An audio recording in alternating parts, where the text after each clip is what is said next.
first child of Joyce and Lionel Dahmer was born in Milwaukee, Wisconsin on May 21st, 1960, just before their first anniversary.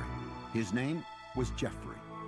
It was a very happy time when Jeff was first born, and for a couple of months it was like everything was brand new and very, very enjoyable and happy, looking forward to the future. While Jeff's father pursued his chemistry degree, Jeff grew into a bright and loving child.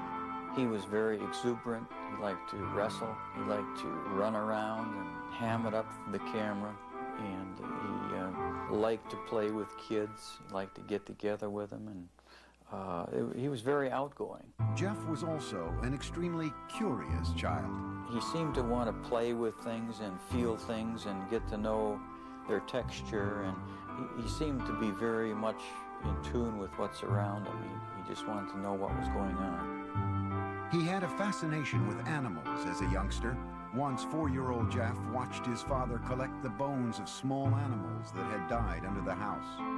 I brought him out, put them in a metal pail just to collect them all in one place, and they dropped in with sort of a clanking noise, and Jeff seemed kind of interested in that noise, and he took a hold and let them drop down in too. You know, in retrospect, everything looks grim and dark and sinister. You know, like, could that be the start of something evil? Well, I have to admit, it's simply just the curiosity of a child. Lionel finished his schooling with a PhD in chemistry. The family moved to Ohio, relocating 3 times before settling down on a nearly 2-acre wooded lot in the town of Bath, an hour's drive south of Cleveland. It was then that Lionel began to notice the previously gregarious Jeff had become shy and withdrawn. He seem to be awkward socially and just didn't feel comfortable. To take his mind off the move, 7-year-old Jeff was given a dog, Frisky, whom he loved dearly. With people that he knew or his new pet, the next-door neighbor boy, he was very relaxed. But there was this shyness and feeling of inferiority that we were concerned about at that time. What the Dahmers thought their son needed was to feel more involved, so they let Jeff choose the name of their second son. Jeff named his brother David. Lionel also encouraged his son to participate in activities that would include contact with other kids. What we were trying to do was to involve Jeff with activities with the thought that involvement would lead to human involvement, a forced, almost, interaction. And on the weekends, father and son planted gardens and raised sheep for competition in 4-H fairs. To commemorate their gardening days, young Jeff gave his father a handmade card with a poem. There's a picture of me eating an ear of corn on the front, and Jeff says, "The squash and the pumpkins can never compare to the kind of dad who has curly hair." And it says, "This poem is from Jeff, and I love you to death." When Jeff was 10, his mother was hospitalized and treated for anxiety. From there, his parents' marriage began to fail. Jeff's fascination with nature and small animals continued into his teenage years, when he became curious about what they looked like on the inside. For specimens, he collected roadkill. Riding around the country roads in Bath, carrying garbage bags, Jeff searched for carcasses. Jeff brought the roadkill he found into the backyard of the house, and there in the secrecy of the woods, he dissected the animals. I really have become convinced that that was sort of the starting point in this downward spiral of his. And it was associated with his puberty. And when you have hormones kicking into this terrible mixture, what he's doing, he's investigating insides of animals. And his sexuality was developing at the same time. Teenage Jeff was discovering that he felt sexually attracted only to men. But the thoughts of sex with men became interlocked with fantasies of killing another man and dismemberment. The fantasies excited him, but they were unspeakable. I think it was around age 14 or 15. Started having obsessive thoughts of violence intermingled with sex. And it just got worse and worse. I didn't know how to tell anyone about it, so I didn't. I just kept it all inside. The fantasies included lying next to an unconscious man. For the first time, Jeff's fantasies crossed the line from his mind into action. He devised a plan. He would knock out a local jogger with a bat and lie next to him. On the day he opted to wait for his victim, the jogger didn't run by. He never attempted the clubbing a second time. As he entered high school, his sexual fantasies traumatized him. To escape, he began drinking. On the way to classes in the morning, he would fill up a cup with hard liquor at a friend's house. And I remember sitting next to him in a first period, I believe, history class, and he had a styrofoam cup of scotch, I believe it was scotch. I remember saying, "Jeff, what is that?" And he threw his head back and he shook it and he said, "It's my medicine." But clearly he was getting drunk at 8 o'clock in the morning. At home, Jeff was watching his parents' marriage dissolve. When their bickering escalated to open fighting, he retreated to the forested backyard, slapping tree trunks with sticks. I'd leave the house, go out in the woods and sulk, brooding, wondering why they had to have such a rough relationship.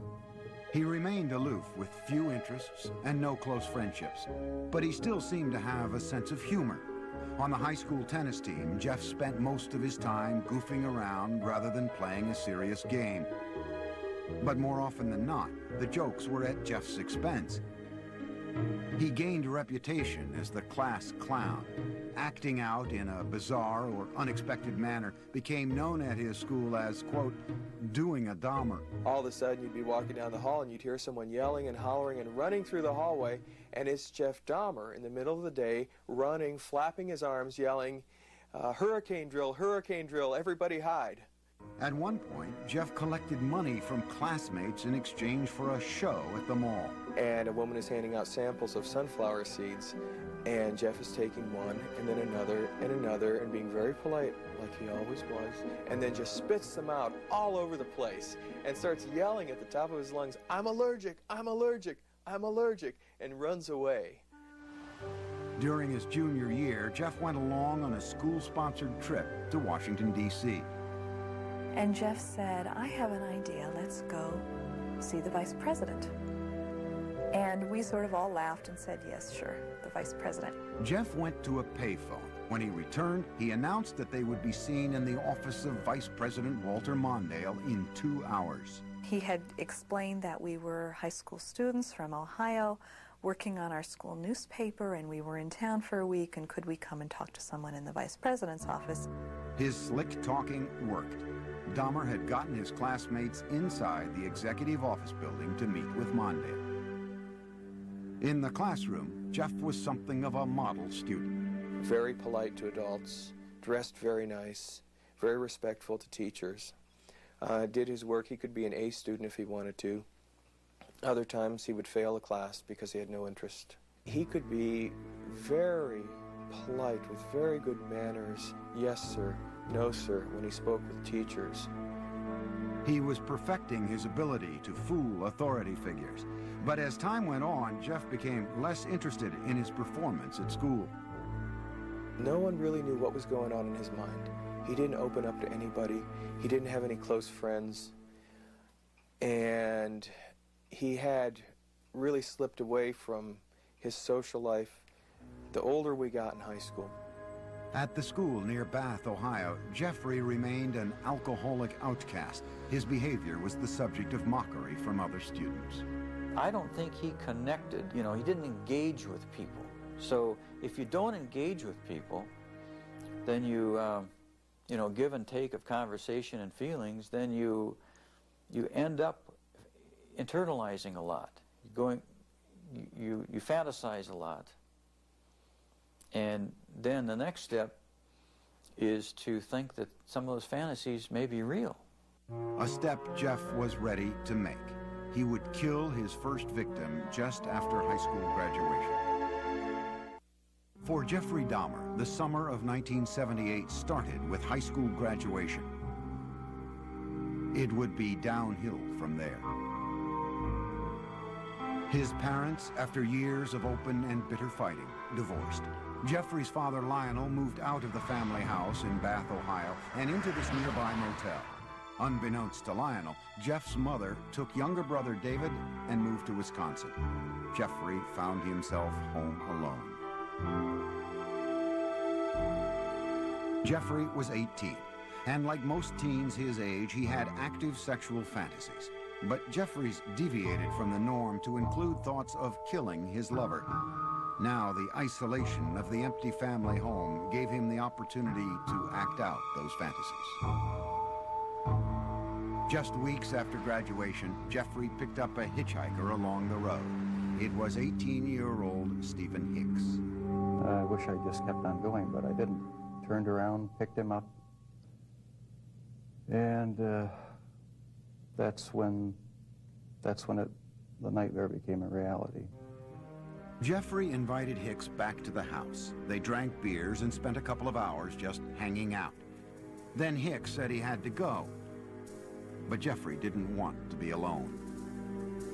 He attacked Hicks, knocking him out with a barbell, and then he strangled him. Dahmer had fulfilled his fantasy, but he was lucid enough to know that he had committed a murder. He quickly began to hide the evidence. He dismembered Hicks' body with a knife, a skill he had practiced as a younger teen with roadkill. He put the pieces into trash bags and loaded them into his car in the middle of the night. He was heading for a dump site when he was pulled over by the police for drifting across the center line. The officers asked Jeff what was in the bags and why he was out so late. Jeff was trapped for the first time, but he was ready with a lie. He coolly told the cops he was troubled by his parents' divorce and couldn't sleep, so he thought a trip to the dump would take his mind off things. The police let him go with a ticket. Jeff returned home, racked with guilt over the murder. He stashed the bones of Stephen Hicks under the house for 2 weeks. Then he smashed them to bits with a sledgehammer. Behind the house, Jeff spun in a circle, tossing the fragments among the leaves and brush. In August, Jeffrey's father stopped by the house. I said, "Where is your mother? Where's Dave?" And he said, "They're gone." I said, "Well, what do you mean? They're gone, they've left." Jeff's father moved back into the house. He encouraged Jeff to find a job. But Jeff wasn't interested.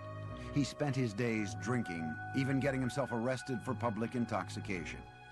Lionel took his son to Alcoholics Anonymous meetings and psychological counseling sessions. They had little impact. Nothing could erase the violence and terror his first murder had imprinted on his mind. Only the alcohol seemed to provide relief. By the end of the summer, Jeff was still jobless, so Lionel suggested an alternative: college. He enrolled Jeff at Ohio State. But Jeff spent the entire first quarter in a drunken stupor, selling his blood to plasma centers and spending the money on beer. Predictably, Dahmer flunked out and returned home. I said, "Jeff, the doors are closing. I think perhaps that the armed services might be something that you need." Like all the other choices that had been made for him, Jeff passively went along with his enlistment. After his basic training was complete, he left for an army hospital in San Antonio, Texas, where he was given specialized instruction as a field medic. There, Dahmer learned more about human anatomy. For one of the first times in his life, he was excited about what he was doing, responding to instruction and discipline. After 6 months in the Army, his sluggish body had become lean and strong. Normally shy and reclusive, Jeff became outgoing, even smiling. But the mood swing was temporary. The Army sent him for a tour of duty in Germany, and there, once again, Jeff emptied bottle after bottle. His superiors noticed and gave Dahmer an early discharge. He went directly to Miami Beach without contacting his family. He worked in a sandwich shop and lived out of a motel. When his booze bills exceeded the room costs, Jeff took to sleeping on the beach. And he was terrified one night when a rat, big, huge rat, came crawling over him, and he called us. He said, he needs some money. I said, we won't send you money, but we'll send you a ticket. You come home. So I met him at the airport, Cleveland Hopkins Airport, and he had a smile on his face. But as I got closer, it wasn't a smile of happiness, it was a smile of inebriation. Lionel tried for a year to help his alcoholic son, to no avail. Jeff was sent to stay with his father's mother near Milwaukee. There, he seemed to find some stability at last, making a concentrated effort to turn his life around. He stopped drinking, went to church with his grandmother, and he fought what he believed were immoral homosexual urges, which eventually led to his inescapable fantasies about murder. Dahmer even found jobs, first at a blood bank and then working nights as a chocolate mixer in a candy factory. But the lifestyle of church-going and right living, as he called it, didn't last. After 3 quiet years in his grandmother's home, Jeff came face to face with his fears. At the library, a man handed him a note offering sexual favors. Dahmer declined, but he would later say the note was a turning point. It awakened sexual desires deep inside him. Specifically, he wanted the submissive company of another male. He wanted someone to fulfill his sexual needs, but he didn't want to be burdened by anyone else's needs. Jeffrey started with a perfectly submissive partner. He stole a store window mannequin. He kept the plastic man in his closet, bringing it out to masturbate onto until his grandmother found it and insisted he get rid of it. On his free nights, Jeffrey began exploring gay life in Milwaukee, browsing through porn shops and going to bathhouses. The bath clubs catered mostly to men seeking anonymous sex. To make his partners there submissive, Jeffrey gave them drinks laced with sleeping pills. When they fell unconscious, he would lie down next to them, listening to the sounds of their bodies, their heartbeats, their stomachs. But the drugging experiments ended when one man overdosed and spent a week in the hospital. Jeff was asked never to return to the club. But he then discovered the gay bars and discos of Milwaukee. These would become the killer's favorite hunting grounds. By his late 20s, Jeffrey Dahmer was settled in Milwaukee, living at his grandmother's and prowling the city's gay scene.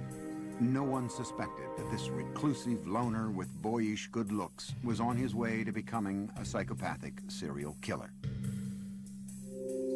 He did take pleasure in the fact that he was in control of his own little world, that nobody knew what was going on, that he was the master of it. Dahmer could fit in with any group, and you wouldn't say, oh, he must be crazy, or he must be a killer. That's why he was so successful. He was not a repulsive individual. Certainly not in Milwaukee's gay nightclubs. We have it on good facts that he was considered somewhat of a honey in the gay community, that people found him attractive. Several people told us that he was the kind of guy that you wanted to take care of, you wanted to baby him. But Dahmer had very specific requirements for his men. He chose a body style. He liked long, lean, smooth, muscular body styles. And it didn't matter if they were black, white, yellow, red, or brown. If he found them attractive, he would try to get them. In November 1987, Dahmer met 25-year-old Steve Toomey at a downtown club called 219. After a few drinks, they left the bar for a night at the nearby Ambassador Hotel. Dahmer used an old trick to get Toomey into the submissive state he craved. I had put some sleeping pills in his drink to render him conscious.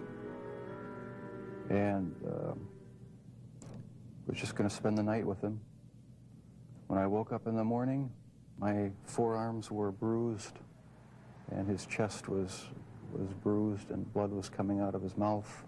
He was hanging over the side of the bed. And I have no memory of beating him to death, but I must have. But Dahmer didn't panic. He went out and bought the biggest suitcase he could find.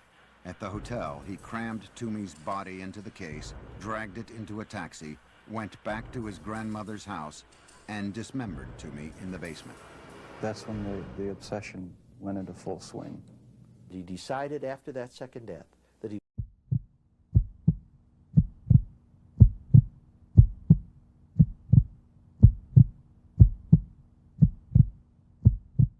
would no longer attempt to control his desires, that he would give full rein to them, yield entirely to them, and after that his life became the pursuit of unmitigated sexual pleasure. Dahmer now decided to pursue his fantasies of ultimate control. It was no longer enough to have his partners submissive just for a night. He wanted to keep them that way forever. So with the intent to murder and then butcher the men he picked up, Dahmer returned to the clubs. At a bus stop outside 219, he met 14-year-old James Doc Stater.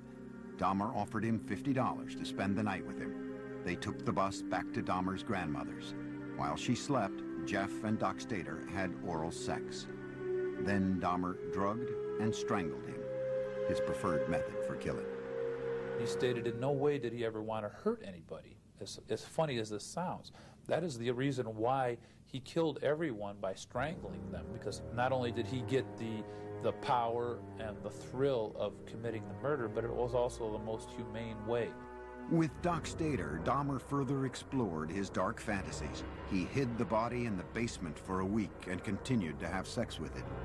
Most serial killers are sexual deviants who are social and psychological sociopaths and sexual paths who kill people for their own sexual gratification. Dahmer's was different than that. He was a true necrophiliac. He was trying to have sex with an unconscious or dead person. Once James Doc Stater began to decay, Dahmer dismembered him in the basement near a floor drain, just as he had with Tooney. Dahmer was now drinking heavily again, especially on the nights he planned to murder. By the time he killed, he would be stone drunk. He drank because his conscience was so strong. This isn't a man that didn't know the difference of right from wrong. 2 months after killing Doc Stater, Dahmer picked up 21-year-old Richard Guerrero from a Milwaukee bar, again offering him money to spend the night. In a familiar pattern, Dahmer drugged and strangled him. He spent a few hours with the corpse before dismembering it. He then placed the body parts into trash bags for the city garbage collection the next day.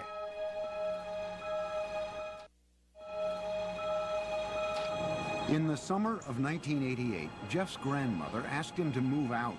She had been troubled by Jeff's late hours, the mannequin in his bedroom, and now unidentified foul smells from the basement. He took an apartment on Milwaukee's west side and immediately accelerated his downward spiral when he approached a 13-year-old boy on a street and lured him into the apartment. Inside, Dahmer scared the boy by fondling him, and the youngster ran from the apartment. Dahmer was convicted on second-degree sexual assault charges only. The murders were still his secret. He was sentenced to 1 year in a work release program that required him to spend his nights in a prison dormitory while he continued working at the chocolate factory. In the 10 days before he began his sentence, Dahmer struck again. He met 26-year-old Anthony Sears at the gay club La Cage and killed him. He mummified Sears' head and genitals and kept them inside his locker at the chocolate factory. Towards the end of the work release term, Jeff's father wrote to the judge and urged him to put Jeff in an alcoholic treatment program, writing, "I have tremendous reservations regarding Jeff's chances when he hits the streets." No program was ordered. Jeff was released 2 months early. He moved into another low-income neighborhood in Milwaukee. The rent at the Oxford Apartments was cheap, and the location was close to the gay clubs. On his own again, he was free to feed his relentless sexual urges. Within 3 weeks of his release, Dahmer began a 1-year killing frenzy. He would leave 13 more families, most of them African-American, searching for loved ones who had simply disappeared. The police, too, searched in vain. Once Jeff started on his killing spree, all of his financial resources, all of his time, money, effort, desires, emotions, thoughts, went into his secret world of killing people and keeping them with him. Many times he talked about trying to fight it, even after he had killed a couple people, saying how he wasn't going to do it again, but within a month he would be back out at the bar stalking.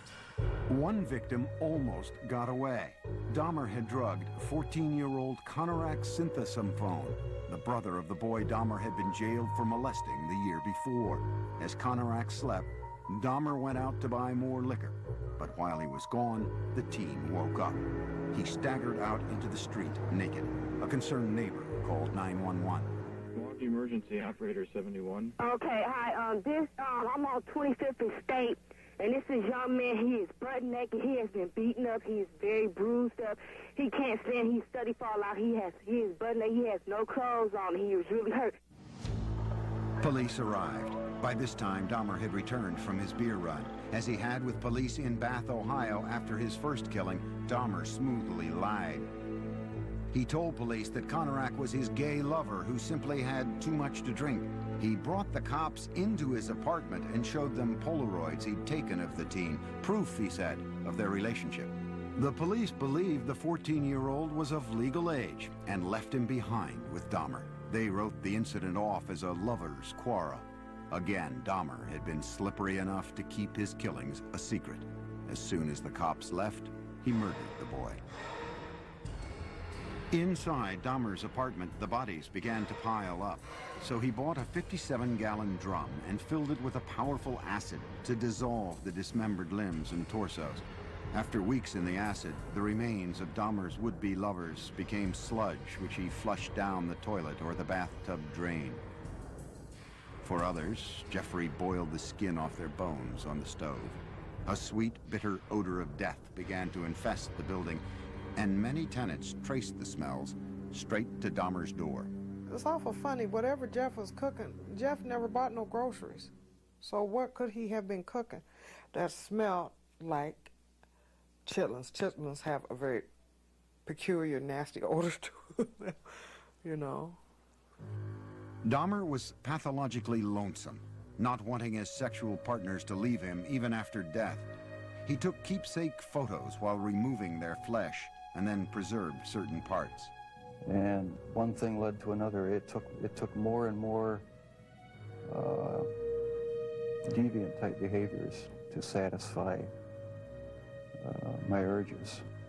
He devised a plan to build a shrine out of skeletons and skulls, but he was still in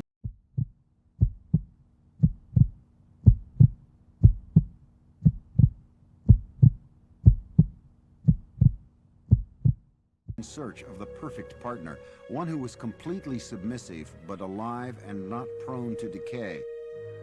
On a few still living victims, Dahmer used a power drill to open small holes in their skulls. Then he injected acid into their brains. According to Dahmer, none of his experimental zombies lived longer than a day. And in perhaps the ultimate effort to keep his victims with him, Dahmer began eating their flesh. It made me feel like they were a permanent part of me. Besides the just mere curiosity of what it would be like, it made them feel that they were a part of me, and it gave me a sexual satisfaction to do that. Throughout this year of ruthless killing, Dahmer still appeared outwardly normal. In this video, taken at his grandmother's house on Thanksgiving, Dahmer talked calmly with his father. Well, you're looking good. Grandma was saying that she thought that you got quite a bit thinner, but you look fit. I don't know. Well, I've been surviving mostly on McDonald's food. It's just so much easier just to pop into the restaurant. But yeah, like I've said before, it gets too expensive, and it does. I have to start eating at home more. It's amazing how he could sit there and appear like he's, you know, clean cut, nice jacket on, and talking very hopefully about his job, intelligent. It's amazing how much a human being can hide from another human being. But careful as he was, Jeffrey Dahmer was about to run out of good lies. In July 1991, the city of Milwaukee discovered a serial killer, 31-year-old Jeffrey Dahmer. One man, Tracy Edwards, had managed to escape from the horrors of Dahmer's apartment and flag down a passing patrol car. When the officers entered the apartment, they found 83 Polaroids of bodies in various stages of dismemberment. There were more shocking discoveries in the kitchen. There were 4 fully enfleshed skulls still there, sitting in a refrigerator. One of the officers said he opened the icebox. He heard a scream. It was only later that he realized that it was he himself who had screamed. TV news cameras rolled as what was left of the victims was carried out. The 57-gallon drum filled with the torsos of 3 men. A freezer with dismembered limbs and flesh. Metal cooking pots with mummified hands and genitals. This time, there was no lie Dahmer could tell to save himself. He was walking in a pretty defeated manner. His shoulders were hunched, his head was down, he was sweating profusely. He kind of had a faint, kind of a whining, like a baby crying noise about him. At the police station, detectives began a marathon interview with the suspected killer. Dahmer at first blamed the booze instead of himself, saying he wouldn't have been caught if he hadn't been so drunk. But Dahmer was now clearly scared. The look of terror and almost hysteria that he had on his face in the interrogation room that first night as he was coming down off the alcohol and finally realizing that the gig was up. He was caught. He did cry several times. He went into a rage. Besides asking to kill himself, he stood up and pounced around a couple times. Once Dahmer sobered up, no one could guess at the gruesome details to follow. He made this statement: when I tell you what I'm going to tell you, you're going to be famous. And I tried to say, look, Jeff, there's nothing that you can tell me that is going to freak me out. And he laughed at that. He said, you don't know what I've done. Dahmer spent the next 6 weeks with the detectives, recounting the murders of 17 men, a 159-page confession. It seemed cathartic to Dahmer to finally get the deeds of the last 13 years off his chest. With the information from his confession, investigators went back to Dahmer's childhood home in Bath, Ohio. They raked up the shattered bones of Stephen Hicks, Dahmer's first victim. The Milwaukee County coroner started matching skulls with torsos, and the police began the sad task of notifying families. Dahmer pleaded guilty but insane. The issue of his sanity would be the sole question before the jury. You know immediately that it's going to be probably an insanity defense. What can you argue? You can't claim self-defense. You can't say you don't know how those bodies got there. Wisconsin had no death penalty, so if the jury found him sane, he would spend the rest of his life in prison. If they found him insane, he would be imprisoned in a mental facility. Dahmer himself couldn't understand why he enjoyed fantasizing about murder. Jeffrey thought he was the devil. Jeffrey thought he was so evil that he was equal to the devil. And he knew there was something wrong with him, but he didn't know what it was, but he never categorized himself as being insane. The man who entered the Milwaukee County courtroom in January 1992 appeared completely normal until the words of his confession were read in court by Lieutenant Dennis Murphy. He related this was a person he really liked. He indicated that he had filleted his heart and kept it in the freezer, and he also kept his bicep. He indicated that he had eaten the thigh muscle of this subject, but it was so tough he could hardly chew it. He then purchased a meat tenderizer and used it on the bicep. Dahmer's father, Lionel, sat in the courtroom beside his second wife, Sherry, stunned by what he heard. No one softened the blow for us. No one told us, no one prepared us with any of these details. How could this be? How could I have not known about it? Dahmer's crimes seemed to be devastating proof of insanity.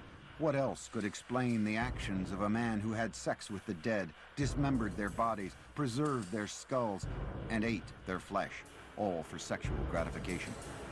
But the law has a very strict interpretation of insanity. Dahmer's defense team had to prove two things. One, that he indeed suffered from a mental disease, and that it kept him from knowing right from wrong.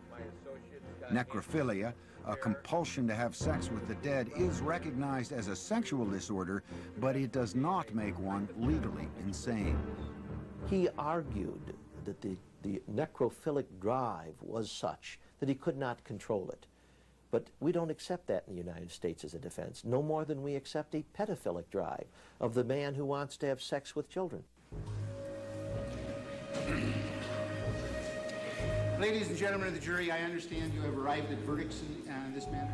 In a 10-2 decision, the jury found Jeffrey Dahmer legally sane. Some relatives of Dahmer's victims sat quietly in court, others cried. Prior to his sentencing, they were allowed to express themselves before the judge. Jeffrey, I hate you! I hate you! Something's out of control! Don't Jeffrey, I kill you! I can't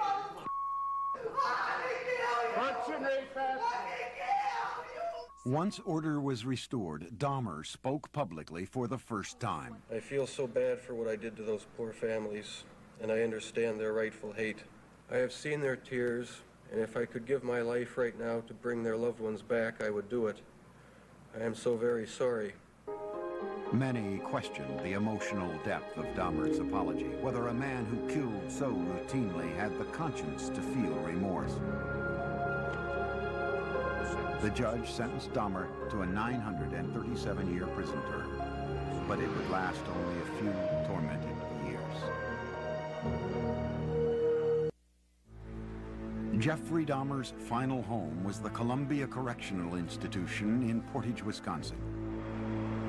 His former residence at the Oxford Apartments in Milwaukee stood as a painful reminder of the lives that ended there. So in November 1992, it was demolished. In his prison cell at the age of 32, Dahmer's life became a conflicted introspection, trying to sort out the blame for his killing nature and seeking divine forgiveness for it. He had spent time in church as a boy and with his grandmother as an adult, but had lost his religion during the murder spree. Dahmer placed the blame for the murders on his atheistic beliefs and the theory of evolution. He said, if it all happens naturalistically, what's the need for a God? Can't I set my own rules? Who owns me? I own myself. Yet Jeffrey was still a contradiction, for he was always quite willing to blame the devil for taking over his soul. The serial killer wondered now what would happen to him when he died. Dahmer decided he wanted to be baptized. Evangelist Roy Ratcliffe was called by the prison minister to talk with the inmate in April 1994. He was a very affable, congenial, likable sort of person. I always felt like I was dealing with a small boy in a grown-up man's body. He could get real excited and interested in neat or cool things that a little boy would get involved in. 1 month later, Dahmer was taken to the prison medical center, where he was baptized in a whirlpool. On the way, we walked by other prisoners who were coming by with mops and brooms and various cleaning devices, and they looked up, and the only one they saw whom they recognized was Jeff, and so they called out in a very friendly, banter, "Hey, JD, how's it going?" And he called back, "I'm going to be baptized, this is great." Dahmer appeared to be making a remarkable transformation in prison. He would ask questions. He would say, but wait, what about this? What about that? So uncharacteristic of the earlier years. Go back to senior year in high school, you wouldn't get any of that.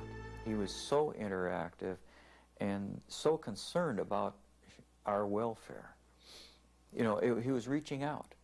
He was rehumanizing. But those dark, haunted fantasies remained with Dahmer. I'll probably have to live with it for the rest of my life. I wish it would go away. I wish there was some way to completely get rid of the compulsive thoughts, the feelings. Dahmer got another reminder of his past when he was visited by Teresa Smith. Jeffrey had killed her brother, Eddie. First thing when he did when he came in is apologize for killing my brother. I asked him why my brother, and he said he seen the way he danced, and He liked the way he looked, and he said I was just attracted to him. He said he had strangled him, and then he was trying some new experiment or something with preserving the skull and the body and whatever, and it didn't work. So he had to destroy him. Dahmer had spent his entire adult life as the predator. But now in prison, he became the prey. The notorious serial killer was a target for other inmates. In August 1994, he was attacked in the prison chapel with a crudely fashioned knife. He survived. But on November 29, 1994, inmate Christopher Scarver, who called himself Christ, bludgeoned Dahmer with a metal rod from the prison gym. Dahmer died on the way to the hospital. Among his last wishes, Dahmer had asked to be cremated. His ashes were split between his mother and father. There are statements in his will and testament that say, I don't want a marker, I don't want a grave, I don't want a funeral, I don't want any kind of... He's saying, I want to be wiped out. But the horrible questions that his life of killing posed do continue, and they defy answers. Is a mystery of mysteries that will never be solved. Even if he lived, I don't know that what he was all about would ever be solved, except maybes. It's hard when there's no explanations. Sure, there were red flags in Jeff's life, but no one knew about him. He was so secretive and so careful.